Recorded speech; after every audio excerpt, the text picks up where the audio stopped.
Sholawat ini sangatlah mujarab sebagai wasilah atau perantara untuk menunaikan berbagai permintaan dan hajat duniawiyah maupun ukhrawiyah. Sholawat Khidir ini adalah sebagai berikut, yaitu Sallallahu ala Muhammad. Sholawat ini juga terkenal dengan sebutan Sholawat Khidir dikarenakan sholawat ini adalah menurut riwayat redaksinya dari Nabiullah Khidir alaihissalam, karena beliau Nabiullah Khidir alaihissalam lahir sebelum baginda Nabi Muhammad sallallahu alaihi wasallam, maka sholawat ini tanpa menggunakan Sayyidina, karena sebutan Sayyidina adalah sesudah lahirnya baginda Nabi Muhammad sallallahu alaihi wasallam. Adapun sebelum lahirnya baginda Nabi Muhammad sallallahu alaihi wasallam, para nabi bersolawat kepada beliau tanpa menggunakan Sayyidina. Solawat ini juga disebut dengan solawat Jibril atau solawat asli. Disebut solawat asli dikarenakan solawat ini lafaz solawatnya murni mendoakan Nabi Muhammad sallallahu alaihi wasallam tanpa ada tambahan apapun. Amalan solawat adalah sangat dianjurkan kepada semua umat Islam, apalagi di akhir zaman ini, ketika sulitnya menemukan seorang guru sebagai pembimbing hati untuk keselamatan dunia dan akhirat. Maka sholawat bisa menjadi wasilah keselamatan kita di dunia dan akhirat. Dan sholawat juga bisa menjadikan guru bagi orang yang mengamalkan sholawat tersebut, karena orang yang selalu membaca sholawat maka akan langsung dibimbing secara langsung maupun tidak langsung oleh beliau baginda Nabi Muhammad sallallahu alaihi wasallam.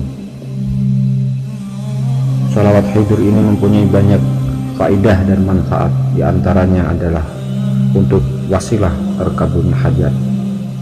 Dengan wasilah sholawat ini, sesuatu yang sulit bisa menjadi mudah, sesuatu yang jauh bisa menjadi dekat, sesuatu yang sedikit bisa menjadi banyak dengan berkah syafaat Rasulullah sallallahu alaihi wasallam.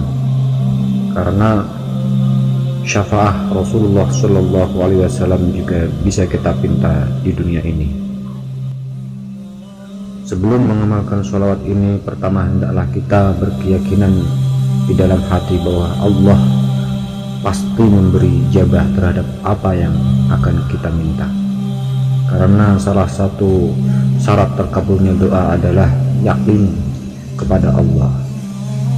Dan yang kedua, sucikanlah tempat dan pakaian, serta yang lebih utama yaitu menghadap kiblat dengan disertai wudu terlebih dahulu. Setelah itu mulailah membaca tawasul Fatihah. Fatihah yang pertama kepada Nabi Muhammad sallallahu alaihi wasallam. Yang kedua, Fatihah kepada Nabiullah Khidir alaihi salam.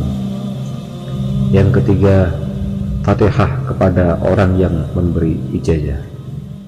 Contoh tawasulnya adalah sebagai berikut: ila hadratin Nabi Sayyidina Muhammadin sallallahu alaihi wasallam al-Fatihah. Thumma ila hadrati Sayyidina Abil Abbas Khidir bin Malkan alaihi salam al-Fatihah. Thumma ila hadrati man azajani ilal muntaha al-Fatihah. Lalu kemudian membaca sholawat Khidir sallallahu ala Muhammad dengan kaifiyah sebagai berikut, dengan hati yang hudur, menghadirkan hati kita kepada Allah, mendoakan Rasulullah sallallahu alaihi wasallam.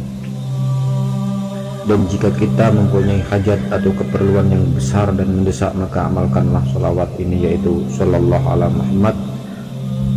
Seumpama seperti ingin membangun masjid, membangun sekolahan, madrasah ataupun pondok pesantren dan lain sebagainya, padahal biaya untuk membangunnya tidaklah cukup, maka amalkanlah sholawat ini, sallallahu ala Muhammad.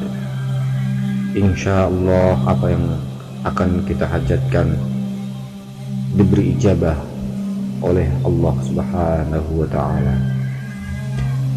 Dan jika menggunakan kaifiah riyadhah sholawat hijr dari Romo Kiai Hanan Kewangian, maka ada dua cara. Pertama adalah dibaca sehari semalam 15.000 kali selama 1 minggu. Dan kaifiah yang kedua dibaca setiap malam Jumat sebanyak 100.000 kali. Dan untuk yang 100.000 boleh dikerjakan sendirian ataupun dengan berjamaah. Insya Allah apa yang kita inginkan segera terkabul. Dan jika apa yang kita hajatkan belum berhasil, maka ulangilah bacaan sholawat tersebut dengan tata cara yang telah disebutkan tadi. Insya Allah tidak akan lama hajat kita akan dikabulkan oleh Allah.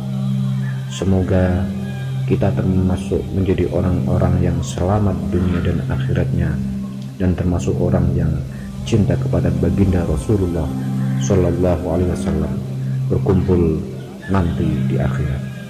Karena tidak ada orang yang cinta kecuali sering mendoakannya, dan tak akan ada orang yang cinta kecuali akan berkumpul dengan orang yang dicintainya. Dengan membaca sholawat berarti kita mendoakan Rasulullah Shallallahu Alaihi Wasallam, dan tak akan mungkin orang yang sering mendoakan Rasulullah tidak didoakan juga oleh Rasulullah. Dan tidak akan ada orang yang didoakan Rasulullah hajatnya tidak terkabulkan. Semua amal itu antara diterima dan ditolak kecuali sholawat kepada baginda Nabi Muhammad Shallallahu Alaihi Wasallam, karena sholawatnya pasti diterima oleh Allah.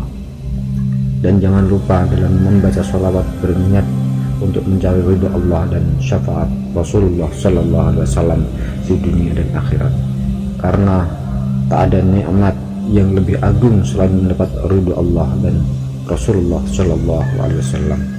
Semoga kita menjadi orang yang beruntung di dunia dan akhirat dengan berkah syafaat Rasulullah Shallallahu Alaihi Wasallam.